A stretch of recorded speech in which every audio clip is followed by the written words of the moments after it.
What's up, guys? Welcome back. I don't know about you, but no comfort food season is complete in my household without some delicious chicken pot pie.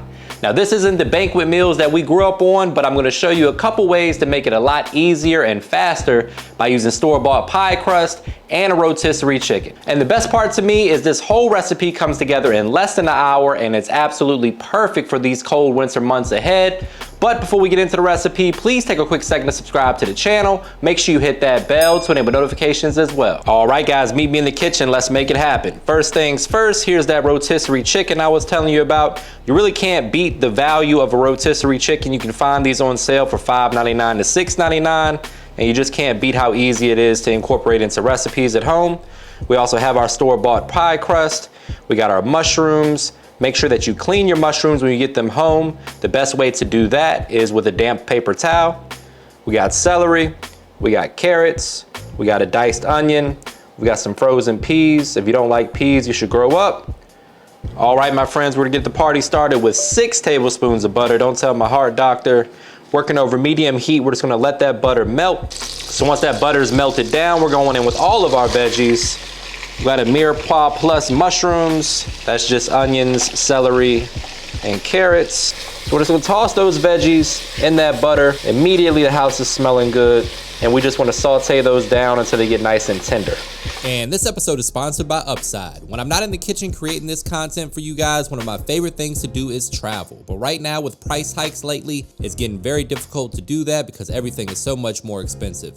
That's why I have to tell you about my new favorite way to save, and that's Upside. Upside is an incredible app for anyone who buys gas, groceries, or dines out. With Upside, I get cash back on every purchase that I can use to fund my travel. It's basically cash back just for doing you. To get started, download the free Upside app, use my promo code Mr. Make It Happen, and get an extra 25 cents back for every gallon on your first tank of gas. Next, claim an offer for whatever you're buying on Upside, then pay as usual with a credit card or debit card. Follow the steps in the app and get paid. In comparison to credit card rewards or loyalty programs, you can earn 3 times more cash back with Upside. I'm telling you guys, the app doesn't get any easier to use, and I can't wait to use all of my savings to fund my next vacation. So go ahead and download the free Upside app and use the code Mr. Make It Happen to get an extra 25 cents back for every gallon on your first tank of gas. So after a couple minutes, we're going in with our garlic paste. You always want to give garlic a head start because garlic has a tendency to burn, so get those other veggies in there first. And we're going in with about a tablespoon of Italian herb paste. You can find this at most grocery stores in the produce section right beside that garlic paste. If not, you can just use some Italian seasoning. The last paste we're going in with is that Better Than Bouillon reduced sodium chicken base. If you guys watch my channel, you know I'm a fan of Better Than Bouillon. Not a sponsor though, although they should be. And we're just gonna work that in. Now for the seasoning, we're going down with my dynamic duo, which is my AP and Lemon Bae. Feel free to use a Cajun seasoning or whatever your favorite all-purpose seasoning is at home. We're gonna bring the heat with a little red pepper flakes, totally optional for those of you guys that don't like any spice.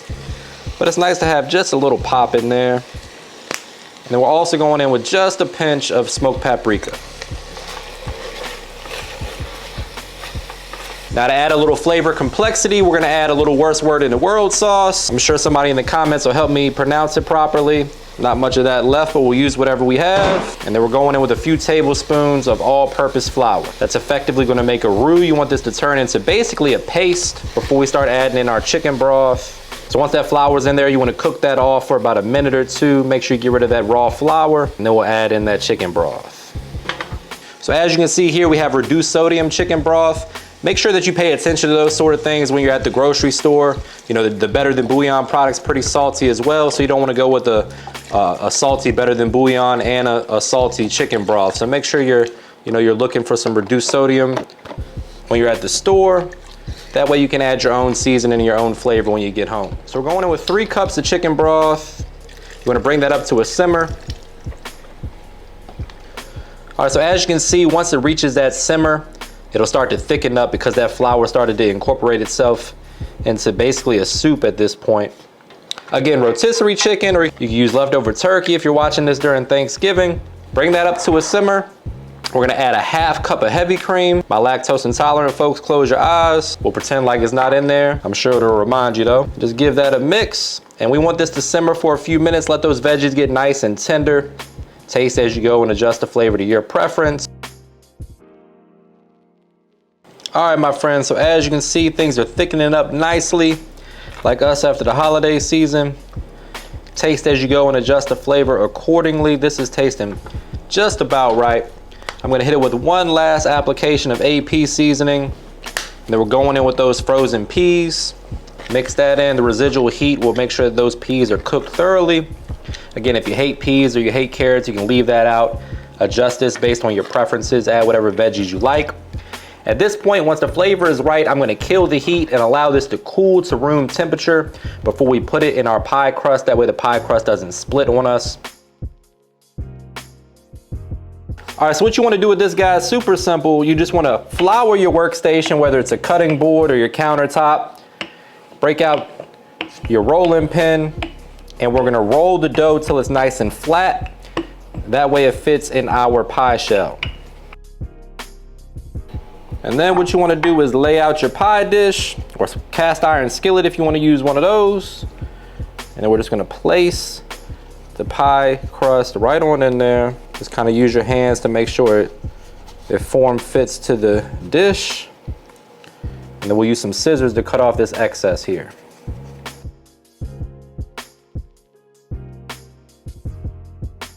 We're gonna go ahead and scoop this in here, put our top dough on, tuck it behind the bottom dough, do a little pretty design if you're feeling like it. Then we're gonna pop it in a 425-degree oven.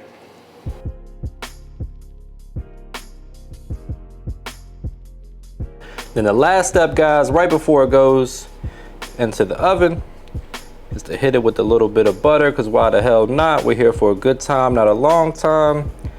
And butter makes everything better. Most importantly though, it's gonna help it brown nicely in the oven.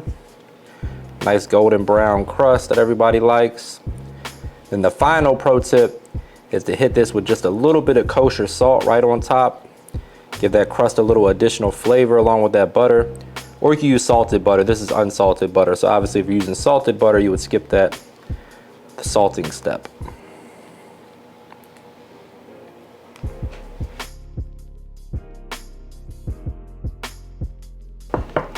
All right, so this is how we're looking after about 35 minutes at 425 degrees.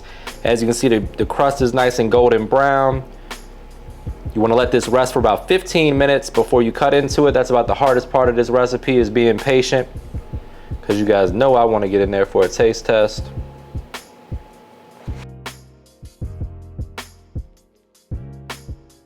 After a 15-minute cool down period, it's time to go ahead and plate this up.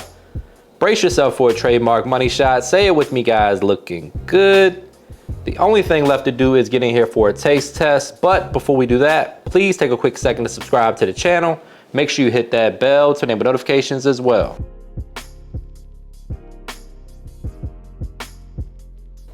And now, my friends, for my favorite part of the job,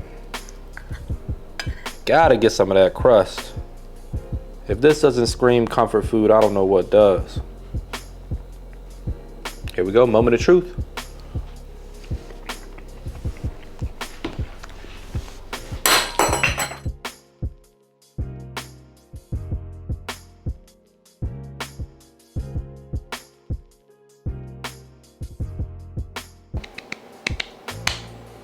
What do you think?